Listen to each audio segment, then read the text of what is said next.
Assalamualaikum warahmatullahi wabarakatuh. Perkenalkan, nama saya Sarah Dian Anjani dengan NIM 210320041.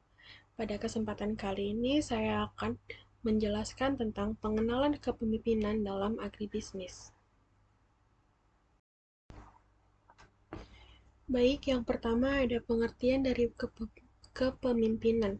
Menurut Charles dan Bertkatsku, pada tahun 1996, kepemimpinan didefinisikan sebagai perilaku yang bertujuan untuk mempengaruhi orang lain agar dapat berkontribusi pada tujuan yang telah disepakati bersama, demi kepentingan individu maupun organisasi atau kebaikan bersama. Menurut Anderson, pada tahun 1988, kepemimpinan berarti menggunakan kekuasaan untuk mempengaruhi pemikiran dan tindakan orang lain sedemikian rupa sehingga tercapainya suatu tujuan tertentu.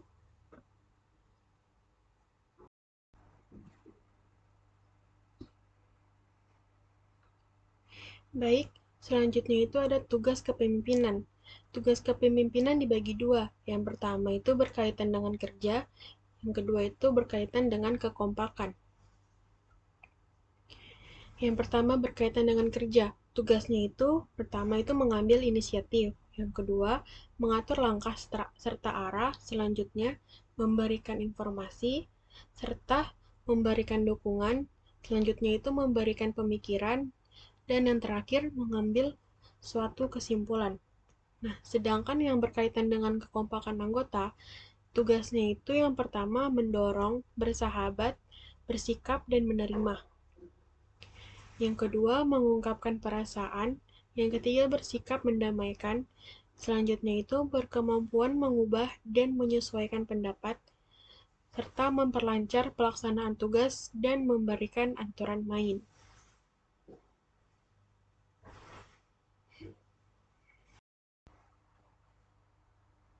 Pada slide selanjutnya, saya akan membahas tentang fungsi-fungsi kepemimpinan meliputi kegiatan serta tindakan. Ada beberapa fungsi yang terdapat dalam kepemimpinan. Yang pertama itu, fungsi yang pertama pengambilan keputusan. Selanjutnya itu fungsinya mengembangkan imajinasi. Yang ketiga, pendelegasian wewenang kepada bawahan, pengembangan kesetiaan para bawahan,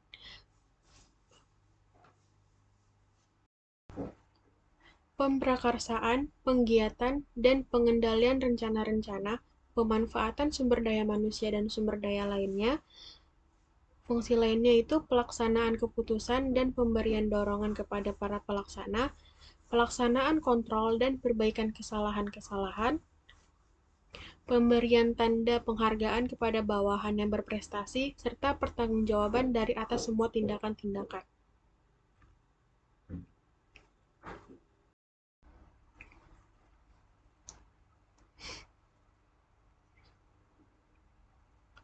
Selanjutnya itu ada implikasi daripada kepemimpinan. Dari implikasi ini, terdapat beberapa. Yang pertama itu melibatkan orang lain atau pihak lain. Seseorang yang dengan kekuasaannya mampu mengubah pengikutnya untuk mencapai kinerja yang memuaskan. Kepemimpinan harus memiliki kejujuran terhadap diri sendiri, sikap tanggung jawab yang tulus, pengetahuan, keberanian, bertindak sesuai keyakinan, kepercayaan kepada diri sendiri dan orang lain, serta kemampuan untuk dapat meyakinkan orang lain dalam membangun suatu organisasi.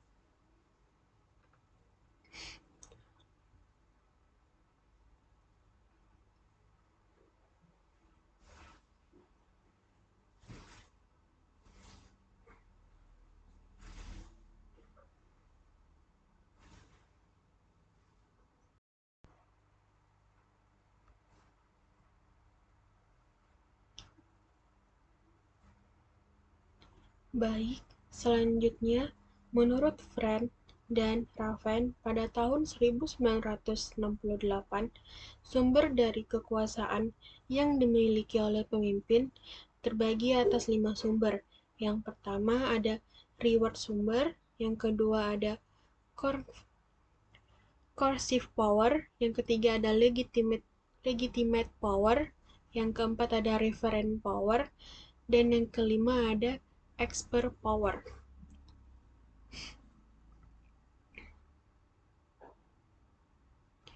Yang pertama ada reward power, yang dimana pada reward power ini didasarkan atas persepsi bawahan bahwa pemimpin mempunyai kemampuan dan sumber daya untuk memberikan penghargaan kepada bawahan yang mengikuti arahan-arahan dari pemimpinnya.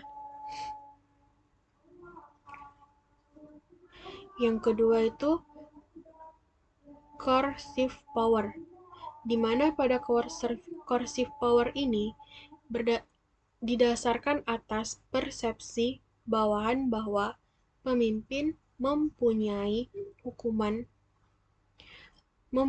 kemampuan untuk memberikan hukuman bagi bawahan-bawahan yang tidak mengikuti arahan daripada pemimpinnya.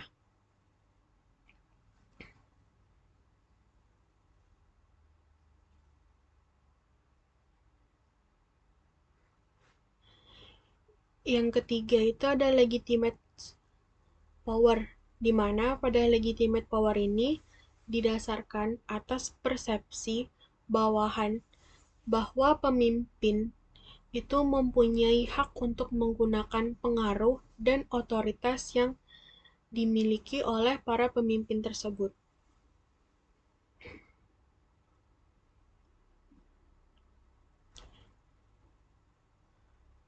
Yang keempat ada referent power, di mana pada referent power ini didasarkan atas identifikasi bawahan terhadap sosok pemimpin, di mana para pemimpin dapat menggunakan pengaruhnya atau kekuasaannya karena karakteristik yang dimiliki oleh seorang pemimpin tersebut, seperti reputasi atau karisma yang dimiliki oleh para pemimpin tersebut.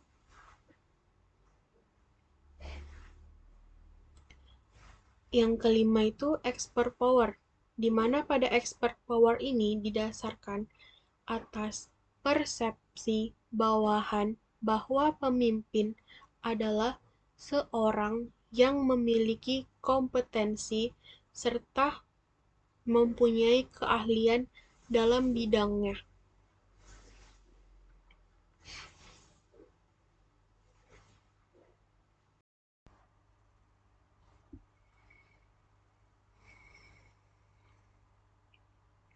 Baik, selanjutnya itu Miljus dalam bukunya yang berjudul Effective Leadership and the Motivation of Human Research pada tahun 1992 mengatakan bahwa tanggung jawab seorang pemimpin adalah yang pertama menentukan tujuan pelaksanaan kerja realitas dalam arti ini kuantitas serta kualitas keamanan dan sebagainya.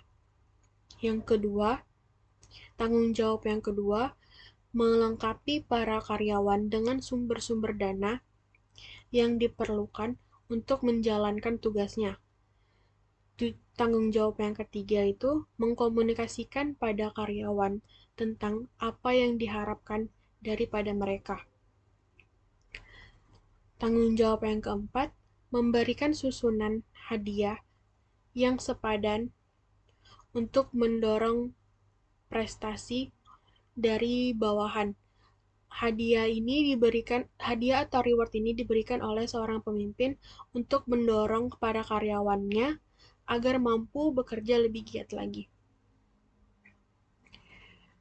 Tanggung jawab yang kelima itu mendelegasikan wewenang apabila diperlukan dan mengundang partisipasi apabila memungkinkan.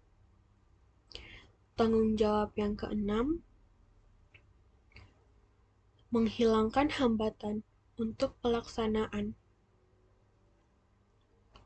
Menghilangkan hambatan untuk pelaksanaan pekerjaan yang efektif. Tanggung jawab yang ketujuh yaitu menilai pelaksanaan pekerjaan yang mengkomunikasikan hasilnya.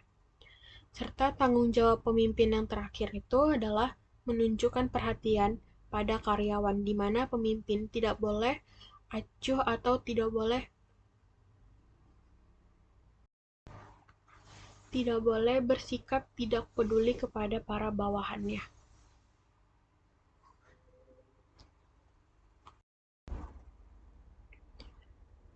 Baik, selanjutnya itu ada tipe-tipe dari kepemimpinan. Tipe-tipe pemimpin. Tipe-tipe pemimpin ini, yang pertama itu ada tipe otokratis, yang kedua ada tipe militeristis,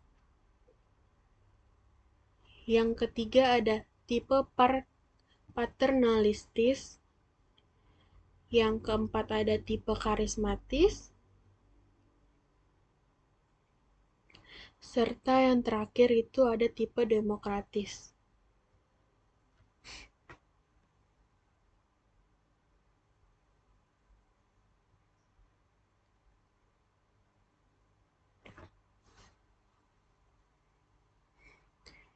Baik, yang pertama itu tadi kan tipe otokraktis, di mana pada tipe otokraktis ini pemimpin menganggap bahwa organisasi itu sebagai milik pribadi dari pemimpin tersebut, di mana pemimpin mengidentifikasi tujuan pribadi dengan tujuan organisasi.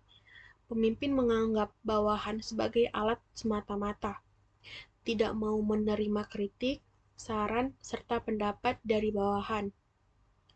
Terlalu tergantung pada kekuasaan formilnya, dan dalam tindakan penggerakannya sering menggunakan approach yang mengandung unsur paksaan dan punitif atau bersifat menghukum, di mana dari sifat-sifat tersebut di atas terlihat bahwa tipe pemimpin yang menggunakan tipe otokraktis ini tidak tidak tepat untuk tidak tepat diterapkan dalam suatu organisasi modern, di mana hak-hak asasi manusia yang menjadi bawahan itu harus dihormati.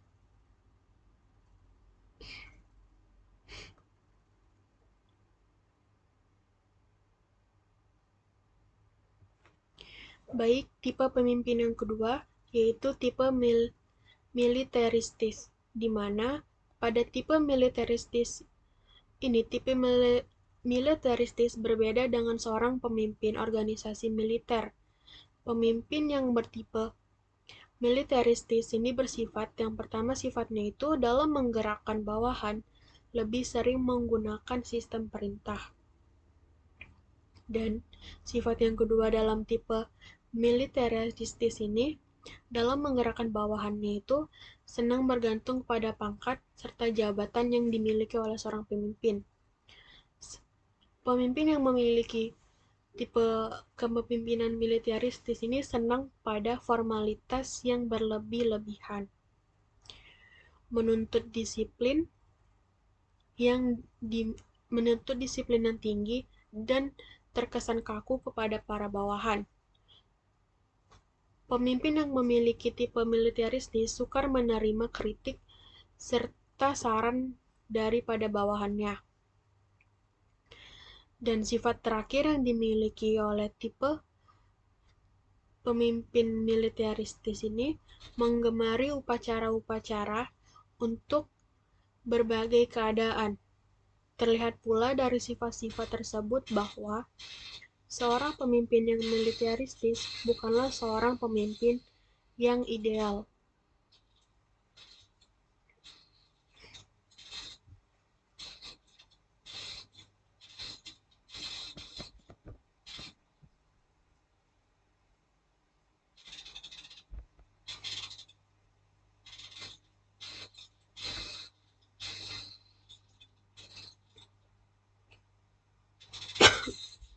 Baik, Tipe pemimpin yang ketiga ini yaitu tipe paternalistis, di mana pada tipe paternalistis ini memiliki ciri-ciri yang pertama, menganggap bawahannya sebagai manusia yang tidak dewasa.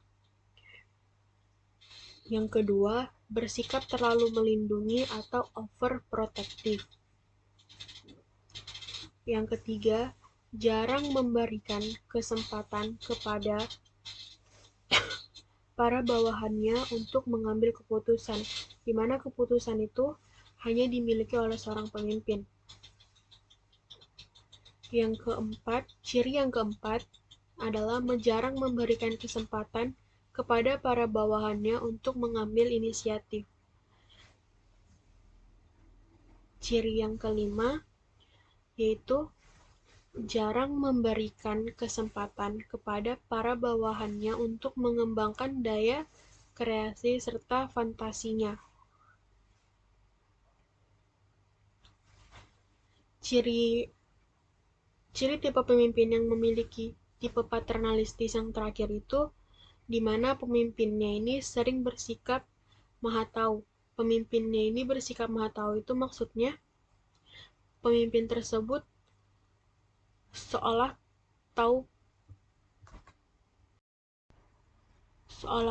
tahu akan semua yang harus dilakukannya dan tidak bisa menerima tanggapan serta saran dari bawahannya.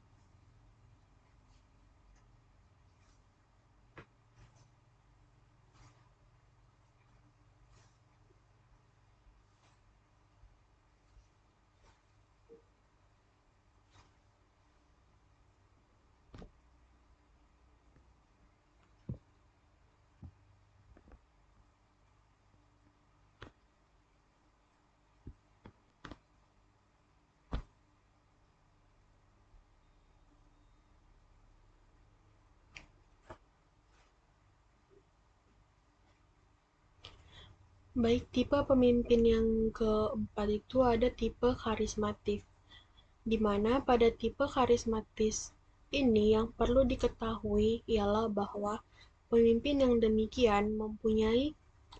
memiliki tipe karismatis mempunyai daya penarik yang amat besar, karena pada umumnya pemimpin yang memiliki tipe karismatis itu mempunyai pengikut yang jumlahnya sangat besar.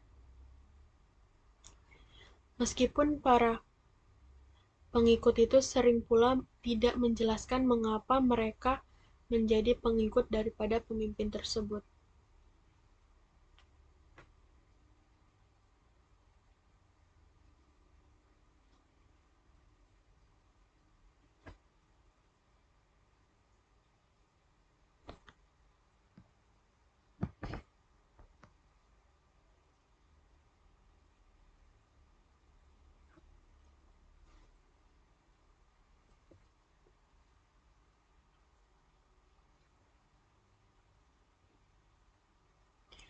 Baik, tipe pemimpin yang terakhir itu ada tipe demokratis, di mana pada tipe demokratis ini, adalah pemimpin yang demokratislah yang paling tepat untuk digunakan dalam suatu organisasi modern, karena pada tipe demokratis ini memiliki ciri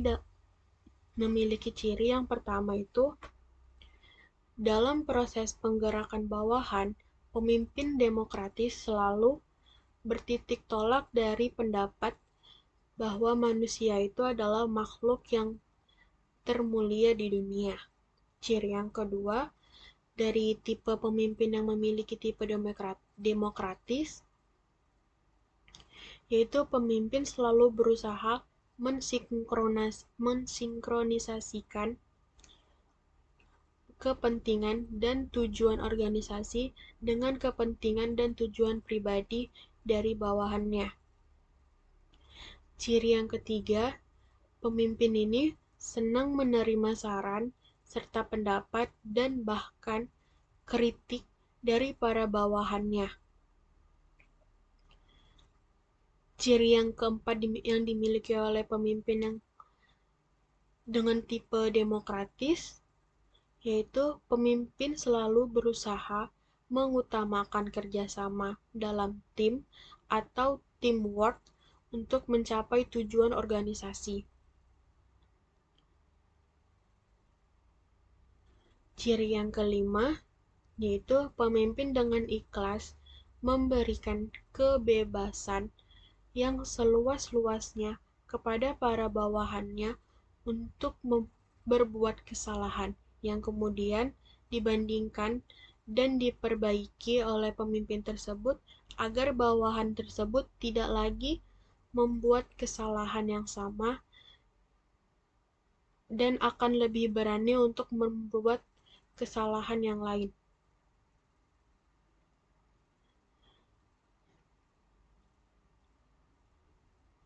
Ciri yang keenam itu di mana pemimpin selalu berusaha untuk menjadikan bawahannya lebih sukses daripada pemimpin tersebut. Serta ciri terakhir dari pemimpin yang memiliki tipe demokratis adalah pemimpin berusaha mengembangkan kapasitas pribadi yang dimilikinya sebagai seorang pemimpin.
Baik, selanjutnya itu menurut Hadari Nawawi, secara operasional fungsi kepemimpinan dibedakan menjadi 5 fungsi. Yang pertama, itu ada fungsi instruktif, yang kedua ada fungsi konsultatif, yang ketiga ada fungsi partisipasi, yang keempat ada fungsi delegasi, serta yang kelima ada fungsi pengendalian.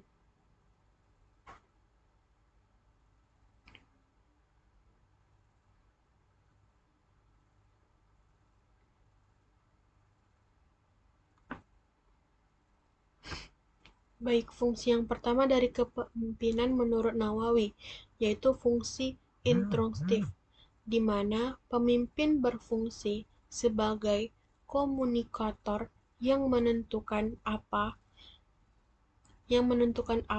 di mana apa ini itu adalah isi perintah, bagaimana atau cara mengerjakan perintah, bila mana, yaitu waktu untuk memulai dari perintah, melaksanakan dan melaporkan hasilnya, dan di mana, yaitu tempat untuk mengerjakan perintah dari pemimpin.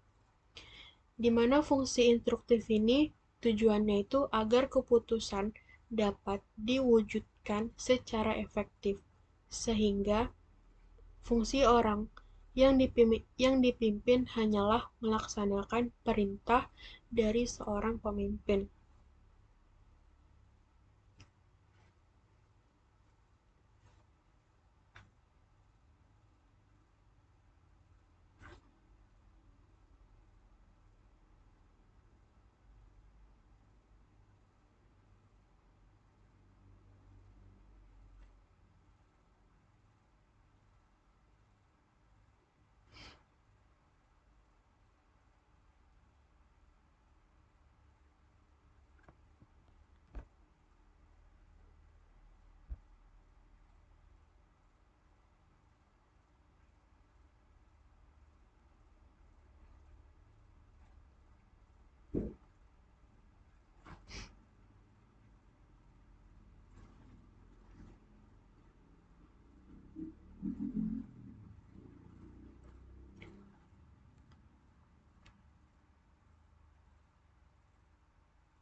Fungsi kedua menurut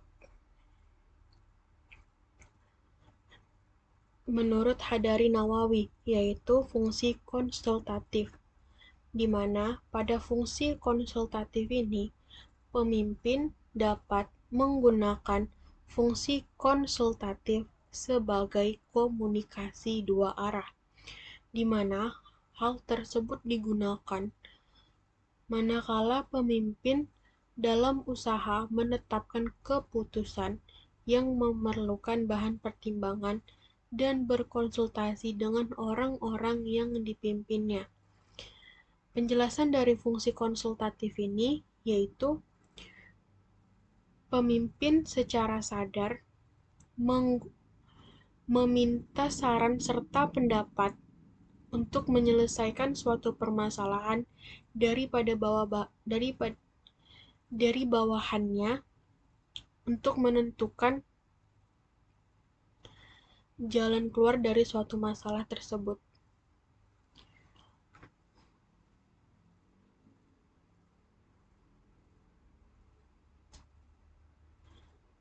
Fungsi ketiga menurut Hadari Nawawi itu adalah fungsi partisipasi,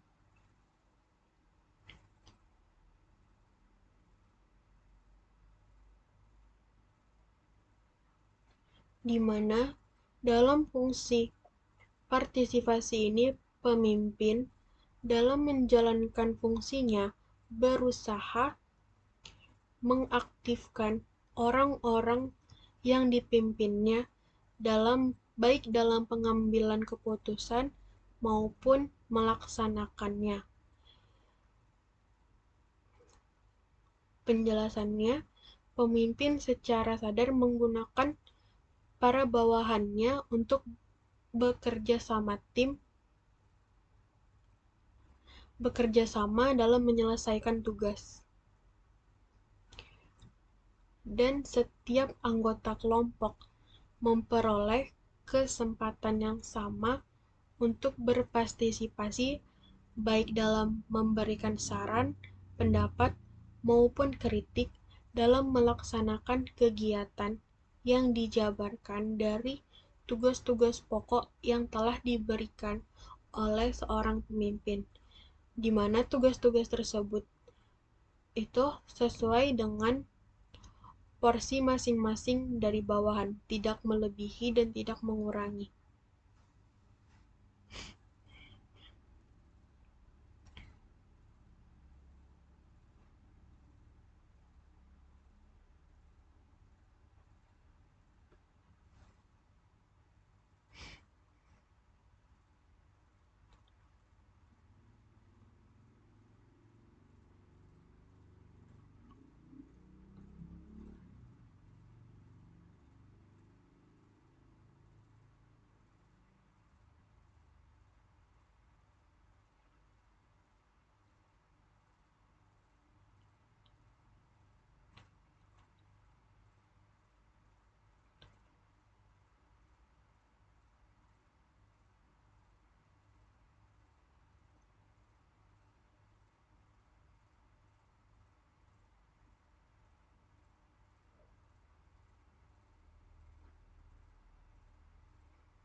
Fungsi pokok keempat menurut Hadari Nawawi yaitu fungsi delegasi, di mana pada fungsi delegasi ini, pemimpin dalam menjalankan tugasnya memberikan pelimpahan wewenang, membuat atau menetapkan keputusan.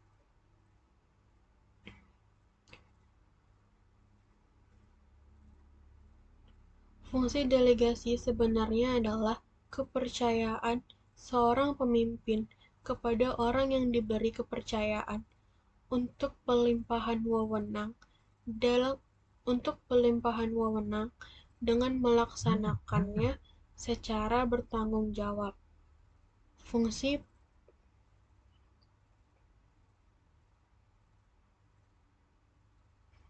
Fungsi pendelegasian ini harus diwujudkan karena kemajuan dan perkembangan kelompok tidak mungkin diwujudkan oleh seorang pemimpin seorang diri.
Serta fungsi pokok terakhir kepemimpinan menurut Hadari Nawawi adalah fungsi pengendalian, di mana pada fungsi pengendalian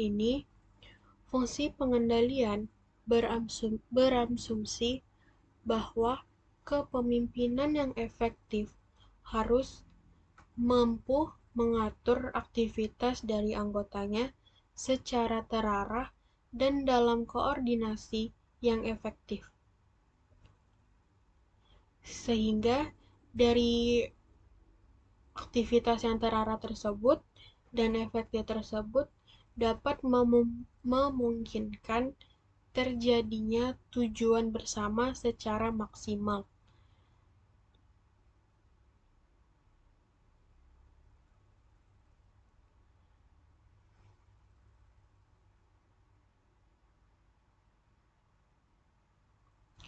Dalam fungsi pengendalian ini, pemimpin dapat mewujudkannya melalui kegiatan bimbingan, pengarahan, koordinasi, serta pengawasan yang dilakukan oleh seorang pemimpin.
Baik, selanjutnya itu ada level dan keterampilan yang perlu dimiliki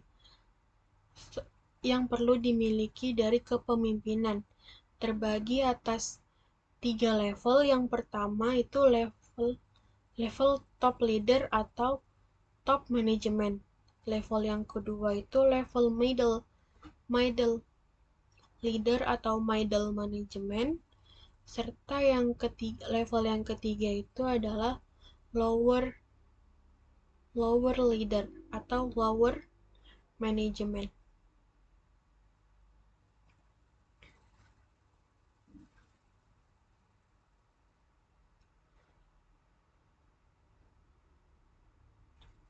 Level yang pertama yaitu level top leader atau top management, di mana pimpinan puncak.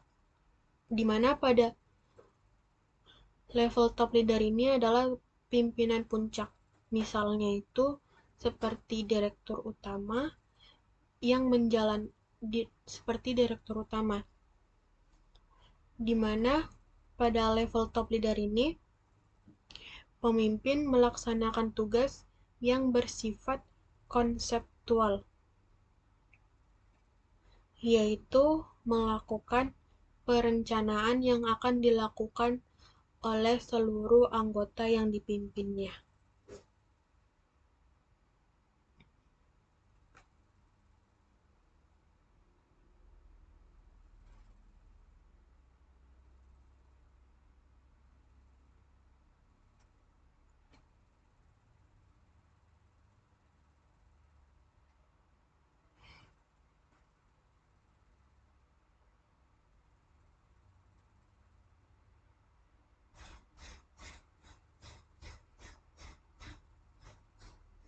Level kedua yang perlu dimiliki oleh seorang pemimpin yaitu level middle leader atau middle management, di mana level middle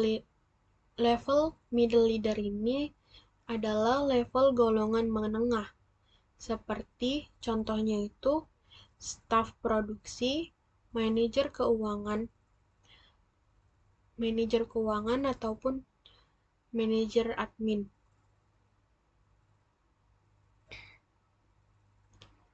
Di mana pada level middle leader atau middle management ini dalam melakukan tugasnya itu melakukan tugas konseptual sebagai penjabaran dari top manajemen, serta juga melakukan pekerjaan tersebut, seperti penguasaan teknis relatif yang penting dilakukan.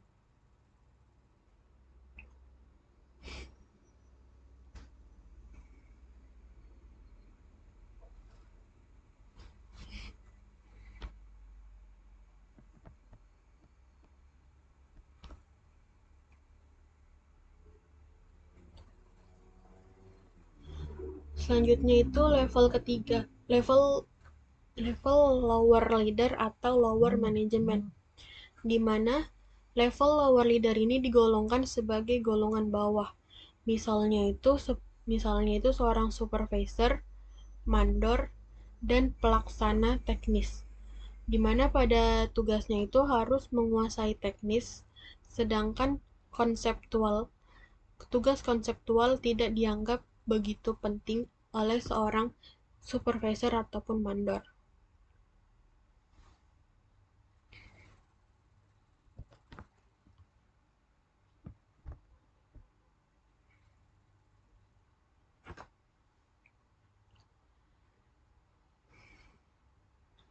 Yang terakhir ini itu adalah ciri-ciri pemimpin yang tidak ideal atau tidak bagus untuk dijadikan seorang pemimpin. Ciri pemimpin yang tidak ideal yang pertama itu adalah hanya pemerintah. Pemimpin yang hanya memerintah tidak bagus dijadikan sebagai seorang pemimpin. Ciri yang kedua itu jarang diskusi, di mana diskusi ini dianggap penting dilakukan untuk mencapai suatu tujuan efektif serta maksimal dalam suatu organisasi. Pemimpin yang jarang mengadakan diskusi dianggap sebagai pemimpin yang tidak ideal. Ciri yang ketiga yaitu pemimpin yang tidak memberikan kepercayaan, baik kepercayaan kepada para bawahan ataupun kepada para pekerja. Ciri yang keempat, tidak memberikan pujian, di mana pujian ini diberikan kepada para bawahan yang telah berhasil melakukan suatu tugas. Dengan adanya pujian tersebut diharapkan para bawahan dapat lebih semangat lagi dalam mengerjakan tugasnya. Pemimpin yang tidak memberikan pujian dianggap sebagai pemimpin yang tidak ideal. Ciri yang kelima itu konflik, di mana pemimpin yang sering memiliki konflik, baik konflik internal maupun eksternal, itu tidak baik dijadikan sebagai seorang pemimpin. Ciri yang keenam, tidak terbuka. Ciri yang ketujuh itu pemimpin yang tidak bertanggung jawab, di mana tanggung jawab ini begitu penting untuk dimiliki oleh seorang pemimpin.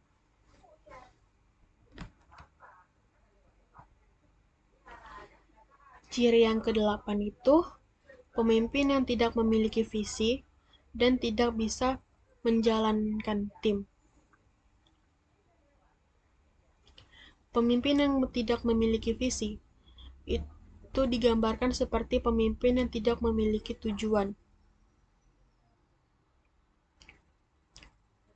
Ciri yang kesembilan itu ketika pemimpin gagal untuk memimpin dirinya sendiri. Bagaimana pemimpin dapat dijadikan panutan sedangkan pemimpin tersebut tidak dapat mengendalikan dirinya sendiri. Ciri yang ke-10 yaitu terlalu mengandalkan pengalaman masa lalu. Ciri yang ke-11 yaitu pemimpin yang terlibat politik kantor. Ciri yang ke-12 itu pemimpin yang tidak mempunyai tujuan kerja. Ciri yang ke-13 yaitu pemimpin yang menyalahgunakan sumber daya. Ciri yang ke-14 yaitu pemimpin yang tidak dapat melihat peluang, serta ciri yang terakhir dari pemimpin yang tidak ideal itu adalah pemimpin yang tidak percaya diri.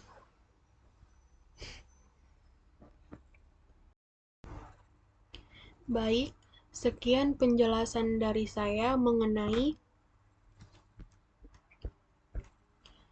pengenalan kepemimpinan. Maaf bila ada salah kata. Sekian saya ucapkan. Assalamualaikum warahmatullahi wabarakatuh.